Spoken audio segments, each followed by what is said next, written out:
Our housing markets have an affordability crisis. So it's not a shocker that residential foreclosure activity is up 17% year over year. What's this look like moving forward? Does this continue? Does it get worse? Let's get into it. Here we go. I think one of the key factors to note is that just everything has gotten more expensive. I mean, just every time I turn around, I don't want to be that old man whining dude, right? You don't want to be that guy. But every time I turn around, something is wildly more expensive than what I remembered. I'm like, I didn't sign up for that. I just had a couple of debit cards that expired recently, the date. And so I had to go through and looking at some charges and like, whoa, what? What?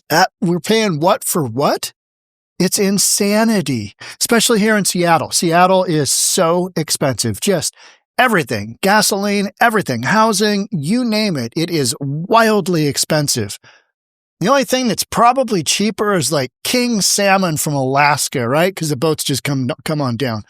But that's about it, right? There's just not much that is less expensive in the upper Pacific Northwest than the rest of the country. I look at gas prices from all over, and it's like, I pay as much as anybody out there. I pay more than most Californians do right here in Bellevue, Washington. So having foreclosure activity, it makes absolute sense because there's so much that has gone up in price, and yet wages, people haven't gotten raises because now you got a job market that's going the other way. Interest rates haven't really fallen to where we thought they would because there's been just enough inflation data out there. Inflation's still rolling. That whole Inflation Reduction Act. Just toss a couple of $1 trillion onto an already heaving economy, and we'll find out what happens, right? So, key housing metric is signaling rising distress among U.S. mortgage borrowers. There's been a spike in foreclosure activity in the housing market, with the U.S. recording 101,000 foreclosure filings for properties in the third quarter.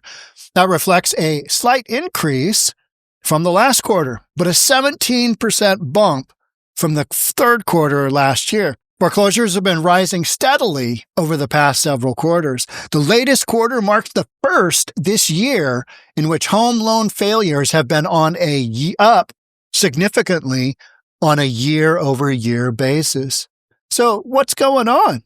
Well, whole bunch of, combination of factors, right? This isn't limited to one thing. You've got an economy that's shedding jobs, especially in the tech market. Been reading about, different folks who have lost their job and then, I'm going to have to go back and live with my family because I don't have enough built up in savings yet to be able to wait out a job market that it might be a year before I get a job.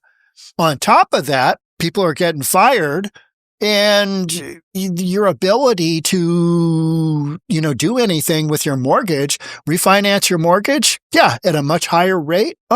So nobody's really doing that. Don't have the ability to do that. And if you don't have enough equity built up because the market hasn't been, the last couple of years, maybe you bought and now you've got a job that you're like, that isn't here anymore. What am I going to do?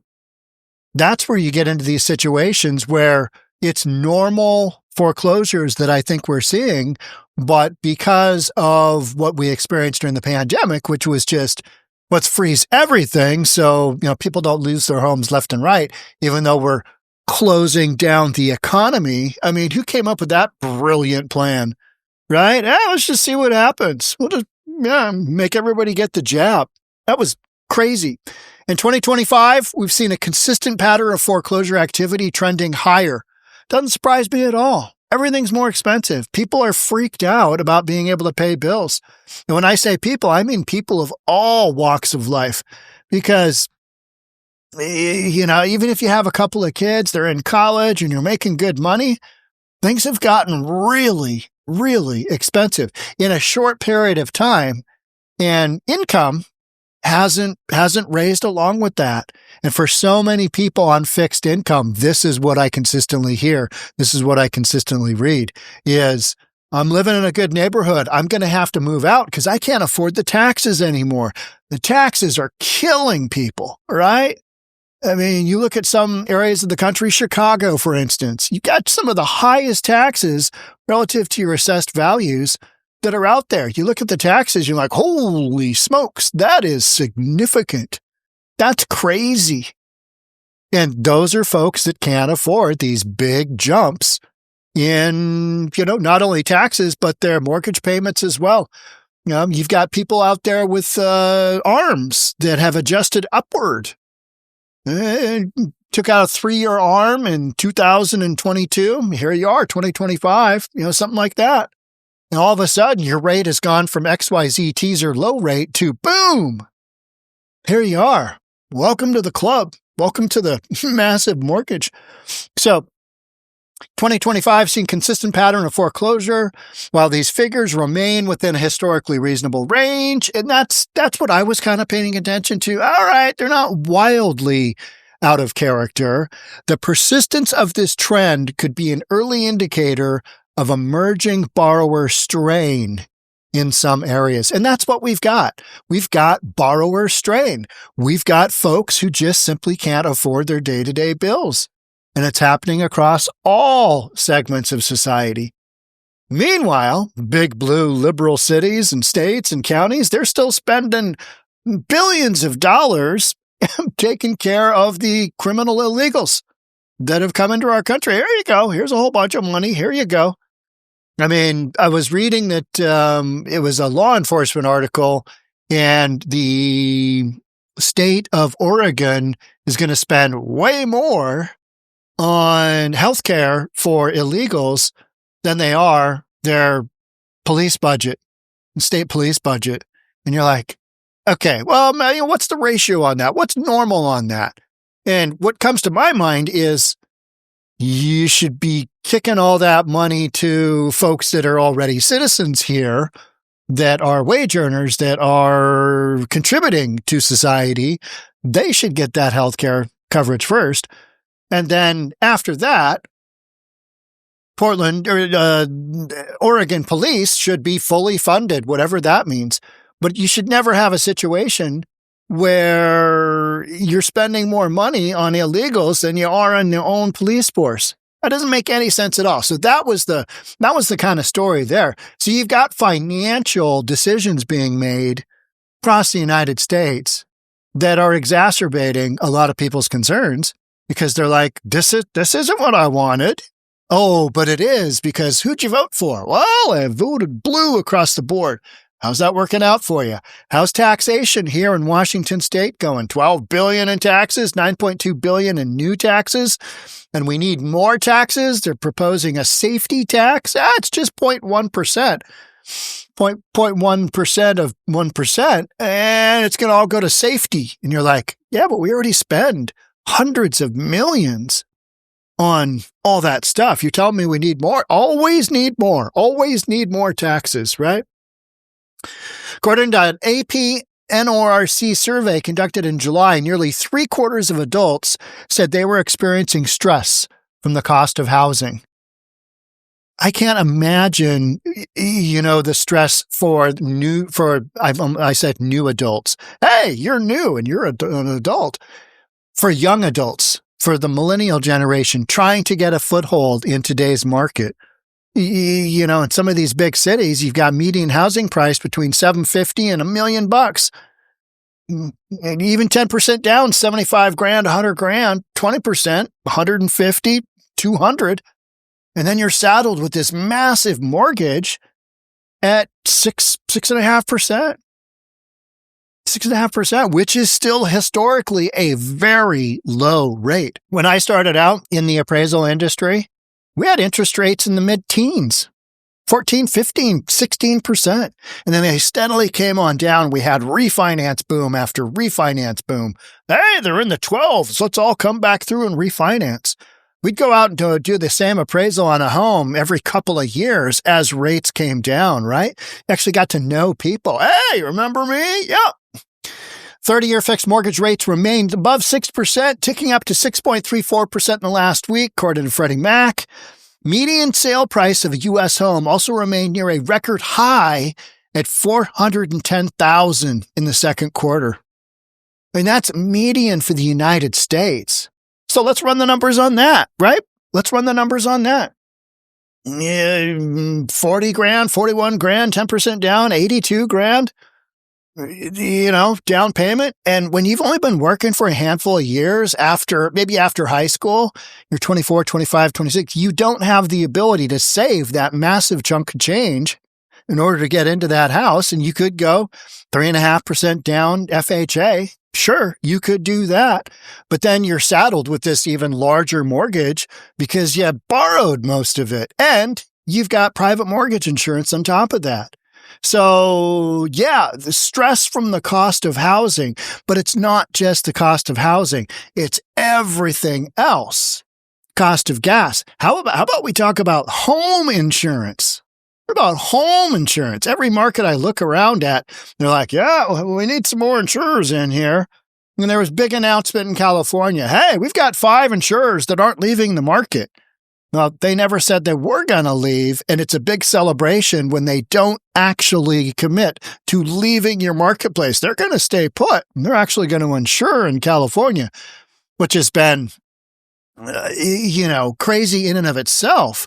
And the California Fair insurance product, which is basically a state-run product, is looking for, I think, a 34% increase in rate hike because they can't make a go of it either with what they're taking in for insurance policy premiums relative to what they're paying out with all the crazy stuff with like wildfires and whatnot. So across the United States, people are losing their home insurance because insurance companies are just pulling back. And they're stating, we can't make a go of it, so we're just not going to insure. And that's what they're doing. They're saying the costs are too high to rebuild. The odds of a major catastrophe happening. And in California, state prohibits, insurance bumps to protect the consumer. And what that actually does is just drive out all kinds of insurance companies. And then you're left with really expensive insurance. So not only your mortgage, but your home insurance, your food costs have gone through the roof. Gas prices have gone up. They've come down a little bit, but not to the point where you're like, oh, okay, well, at least I got a big enough raise, because the opposite is happening. People are losing their jobs, and especially in the tech market, people are really losing their jobs here in Seattle. One of the interesting markets to follow is San Francisco, because they've got a big investment going on with AI, artificial intelligence. So you've got that whole storyline going on. But I think, for the vast majority of the United States, you've got a situation where people are freaked out about how they're going to pay their bills, and you got taxes rising and wages not following commensurate with what today's housing actually costs. And now we've just basically focused on foreclosures. How about all the folks out there who simply can't afford rent? I mean, that's your next. All right. So then there's eviction, and then people are becoming homeless. Are we going to see a big spike in that? I don't think you're going to see a big spike, but it will certainly contribute to more people becoming homeless, because the vast majority of people who can't afford their rent, they end up going and living with family members. They end up going and living with friends and family. They don't just give up and, oh yeah, I'm just going to live in a box down under the bridge, down by the river. Most people don't do that.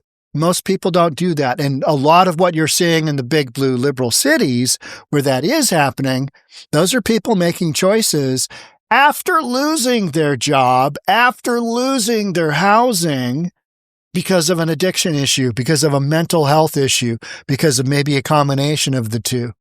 You've got that going on. And then they live in a box down by the river because nobody wants them around. Their employer doesn't want to employ them. Their friends and family, they're like, nope, you can't come here and steal our stuff like you did last time.